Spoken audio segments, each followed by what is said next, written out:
예, 시장을 이기는 전략 체크해 보겠습니다. 하이투자증권 투자솔루션부 이동근 부장과 함께합니다. 안녕하세요, 부장님. 예, 시장이 오늘 굉장히 강하게 또 반등을 나서주고 있는 모습인데요. 삼천선 사실 뭐 큰 의미를 어떻게 부여할 수 있겠냐만 수치상으로 봤을 때는 그냥 심리적인 부분이 크겠지만 삼천선 근처가 오면 시장이 반등하려고 하는 힘들이 나타나는 것 같거든요. 어떻게 판단하고 계세요?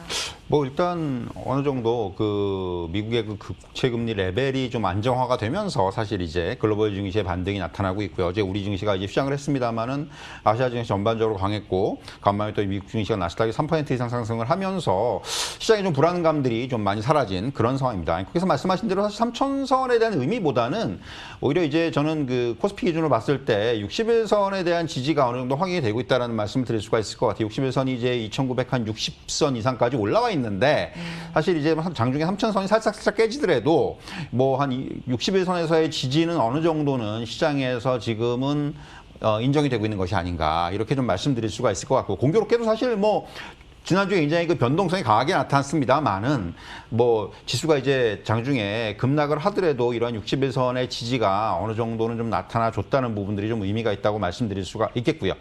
사실 이제 뭐 지금 시장이 뭐 이제 한 차례 좀 그 금리 관련돼서 조금 이제 그 단기간에 좀 그 지수가 좀 강하게 빠지는 이러한 조정의 양상을 겪었습니다만은 물론 이제 금리가 하나의 어떤 그 방아쇠 역할을 한 것이고 사실 그 이전에 어떻게 보면은 그 우리나라 시장 같은 경우는 11월부터 이제 지수 레벨업 과정에서의 어떤 단기 과열이라든가 그리고 시장의 밸류에이션 부담이 좀 남아 있는 상황에서 기업 실적이 아직까지 그걸 못 받쳐주고 있다는 거죠. 이제 그런 부분들이 어떻게 보면은 그 지금 시장은 지수와 현실의 갭을 좀 메우는 단계라고 저는 표현해 드리고 싶어요. 물론 이제 금리가 하나의 그 도화선 역할을 했습니다만은 어쨌든 간에 뭐 하지만 이제 이런 그 조정, 그러니까 기간의 조정 그리고 이제 지수의 조정까지 좀 겪으면서 어떻게 보면은 오히려 시장은 조금 더 향후에 어떤 상승으로 가는 어떤 하나의 과정을 좀 통과했다. 전 이렇게 좀 표현드리고 싶고요. 무엇보다도 이제 코로나19 백신 접종이 좀 본격화되고 있고 또 미국의 부양책 효과도 좀 기대가 되고 있고 그리고 무엇보다도 이제 또 각국의 경제 지표들이 호전되는 모습을 보이고 있다는 부분들이 결국 이런 것들을 종합해 보면은 아 이제 지금은 아직까지는 지수가 좀 앞서 있는데.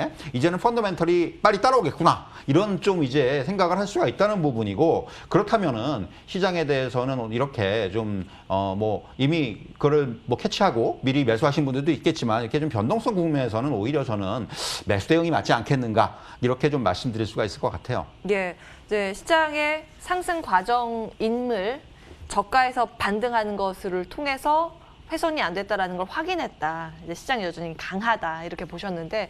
아무래도 많은 분들이 좀 걱정하고 계시는 게 금리 이슈. 완전히 이제 수면 아래로 가라앉은 건 아니기 때문에 남아있는 일정이 있지 않습니까? 이제 부양책과 맞물려서 부양책을 추진하게 되면 그것도 또 국채 발행해서 끌어와야 되는 자금들이고 이제 금리 이슈는 어떻게 파악하고 계십니까? 뭐 사실 이제 뭐 금리 레벨이 조금 안정은 됐습니다만은 이게 완전히 뭐 시장의 우려를 지금 벗어났다 이렇게 말씀드리긴 아직 어렵죠. 하지만 이제 그 금리 상승이 최근의 금리 상승이라는 부분이 상승에 대한 기대에 대해서 인플레이션 상승에 대한 기대에 대해서 좀 비롯된 부분입니다. 근데 이제 우리가 최근에 뭐 이제 그런 표현들을 많이 써요. 뭐 좋은 인플레이션, 나쁜 인플레이션이라는 표현을 많이 쓰는데 결국 이게 그 어떤 그 통화 긴축으로의 전환이 아니고 아직까지는 경기 회복에 의해서 인플레이션 기대감이 올라가고 있고 또 금리가 상승하고 있다는 부분이죠. 그렇기 때문에 사실 항상 이게 양날의 칼이라고 할 수가 있는 부분인데 결국 경기가 좋아진다는 부분이 이렇게 이제 그 국채 금리를 끌어올리는 그런 하나의 그 원동력으로 작용을 하고 있기 때문에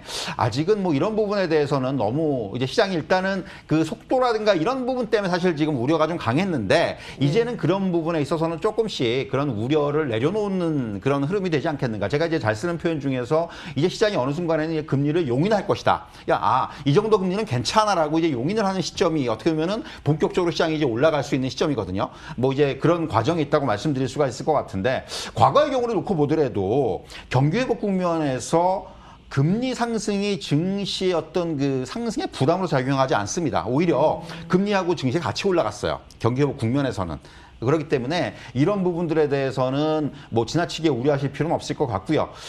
말씀드린 대로 이제 어떤 그 금리라든가 인플레이션 이슈는 조금씩 약화가 되지 않겠는가 이렇게 전망을 드릴 수가 있을 것 같고, 아직까지는 분명한 것은 이제 미국이 대규모 부양책을 내놓는다는 것만 놓고 보더라도 아직까지 갈 길이 멀어요. 이제 경기가 좋아지려면 갈 길이 멉니다. 안 그러면 부양책을 이렇게 내놓을 이유도 없어요. 그렇기 때문에 너무 이런 그 뭐 지금 금리 레벨에 대해서 물론 단기간에 말씀드린 대로 너무 급하게 올라온 부분들은 인정하지만은 너무 지나친 우려보다는 앞에서 말씀드린 대로 항상 이렇게 시장이 상승을 할 시기에는 금리 상승은 악재는 아니었다. 이런 쪽에 저는 조금 더 포커스를 맞출 필요가 있다. 이렇게 말씀드릴 수가 있을 것 같아요. 예.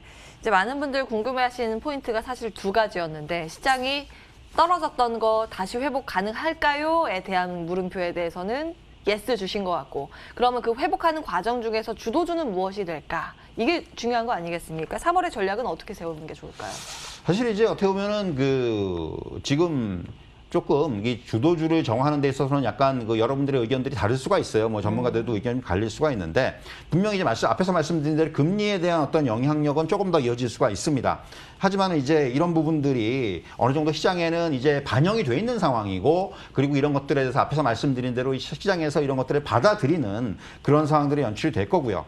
결국 시장은 이런 앞에서 말씀드린 대로 이제 기간 조정에다가 여기다가 단기적으로 금리 우려라든가 이런 부분들이 도화선 역할을 하면서 가격 조정까지 어느 정도 거쳤다는 거죠. 그러면서 이제 매물도 어느 정도 소화가 됐고, 이제 항상 우리가 이제 중요한 것이 고점을 뚫고 올라가는 장에서는 이 쌓여있는 매물들을 어떻게 소화해내느냐인데, 어떻게 보면 최근에 어떤 이런 급등락 과정에서 이런 매물들이 상당 부분 소화가 됐다는 부분, 그렇기 때문에 결국 시장은 다시 이제 상승의 자리를 좀 찾아가는 이런 시도가 이어질 것으로 보여진다는 거죠. 그러니까 단기적으로 조금 변동성이 강했다면 변동성도 약화가 될 것이고, 그리고 시장이 좀 정상화 과정을 이제 거칠 것이다, 이렇게 말씀드릴 수가 있겠고요. 이제 어떻게 보면은 지금 시장에서 가장 중요한 게 성장주에 대한 얘기입니다. 이제 성장주 어떻게 받아들일 것이냐. 이제 미국 시장에서 이제 나타났죠. 나스닥의 급락으로 나타났고, 우리가 얘기하는 빅테크들의 급락으로 나타났는데, 하지만은 그렇다고 하더라도 성장주가 그렇다 앞으로 이제 못 오를 것이다, 이렇게 얘기하기는 어려워요. 성장주가 이제 또 조정을 받았고, 그리고 이제 결국은 어떤 산업의 어떤 패러다임의 변화라든가 이런 부분에 첨단에 있다는 거죠. 뭐 우리가 최근에 많이 얘기되어지는 개념들, 뭐 메타버스라든가 무슨 뭐 이제 또 뭐 여러 가지 개념들, 뭐 블록체인이라든가 이런 개념들, 결국 모든 것들이 이런 성장주들과 연계가 돼 있는 개념들입니다. 그렇기 때문에 이 성장주가 가라앉을 것이다, 저는 이건 아니라고 생각을 하고요. 근데 성장주도 한 차례 좀 이제 조정을 겪고 뭔가 이제 밸류에이션에 대해서 조금 정당화가 되는 과정이라고 말씀드릴 수가 있겠고, 그렇기 때문에 뭐 중요한 건 분명히 이제 경기 민감주를 좀 이제 포트폴리오에 많이 편입을 해야 돼요. 그런데 이제 여기서 중요한 부분들은 성장주하고 경기 민감주를 포트폴리오 내에서 조금 이제 균형화시킬 필요가 있다. 어느 한쪽으로 쏠리기보다는 이제는 균형을 잘 맞출 필요가 있다, 이렇게 말씀드릴 수가 있겠고요. 또 하나 제가 부연을 하자면은 단기적으로 봤을 때는 확실히 이제 우리나라도 코로나19 백신 접종이 시작이 됐기 때문에 이 부분이, 그러니까 이제 제가 이제 백신 장세라는 표현을 쓰고 싶은데, 이 부분이 한번 부각이 될 수가 있어요. 이미 항공주라든가 여행주는 한 차례 올랐다가 조금 오늘은 조정은 좀 이제 둔화가 되고 있죠. 반면에 화장품 주식 같은 건 오늘 오르고 있단 말이죠. 결국 이렇게 이제 소비주 내에서 뭔가 3월 달에는 조금 이쪽에서의 어떤 단기 시세가 형성이 될 수가 있습니다. 기대감들, 그리고 이제 뭔가 이제 좋아지는 지표들, 이런 것들이 나타날 수가 있기 때문에, 그래서 저는 소비 업종들, 뭐 화장품도 그렇고 우리가 이제 얘기하는 뭐 내수 관련주라든가 이제 유통주라든가 이런 쪽에도 좀 관심을 가질 필요가 있다, 이렇게 좀 말씀드릴 수가 있을 것 같아요. 네, 소비주를 조금 그 섹터를 좁혀주셨는데, 경기 민감하고 성장주 쪽의 섹터를 좀 너무 쉽게 잡아주신 것 같아요. 1분 정도 남았는데요. 섹터 조금만 더 좁혀주세요. 사실 저는 이제 반도체 업종이라든가 이런 건 계속, 반도체, 자동차는 계속 가져가야 되는 업종이라고 생각을 하고요. 그리고 이제 새롭게 좀 편입을 시켜야 되는 부분들이 뭐 실적 관련해서 화학이라든가 또는 또 이제 뭐 정유라든가 이런 것들은 이제 정말 실적이 안 좋아졌다가 확실히 이제 돌아서는 이러한 흐름들이 있기 때문에 화학이라든가 정유라든가, 그리고 이제 빼놓을 수 없는 게 금리에 대한 부분들을 감안한다면 역시 금융 섹터, 이런 부분들에 대해서는 이제는 조금씩 비중을 높여가야 되는 이런 시점이다, 이렇게 좀 말씀드릴 수가 있을 것 같아요. 금융은 은행이에요. 그렇죠, 은행이죠. 보험보다는 은행 쪽에 조금 더 관심을 가질 필요가 있을 것 같아요. 예, 알겠습니다. 반도체, 자동차, 화학, 정유, 금융, 소비주, 이렇게 섹터를 좁혀주셨습니다. 하이투자증권 투자솔루션부 이동근 부장과 함께했습니다. 오늘 말씀 고맙습니다. 예, 출발 막히던 후반부 오늘 준비된 순서는 여기까지입니다. 일단 양시장은 굉장히 편안한 장세를 이어가고 있습니다. 2% 넘는 상승률 각각 챙겨가고 있고요. 수급적으로도 양호하네요. 오늘은 외국인과 기관이 거래소에서도 코스닥 시장에서도 순매수로 대응을 해주고 있습니다. 일단 수급은 좀 편안하긴 한데 업종별로는 오늘 좀 차별화 장세가 연출이 되고 있습니다. 개장 직후에는 다 같이 손잡고 올랐다면 그 이후에는 성장 이익이 좀 확보되는 쪽, 실적이 확보되는 쪽, 그리고 앞으로의 성장 스토리나 백신 이후에 우리의 일상생활과 맞물린 소비주 이렇게 좀 갈리고 있거든요. 흐름들 체크해 보시면서 대응 전략 세우시기 바라겠습니다. 함께해 주신 여러분 고맙습니다.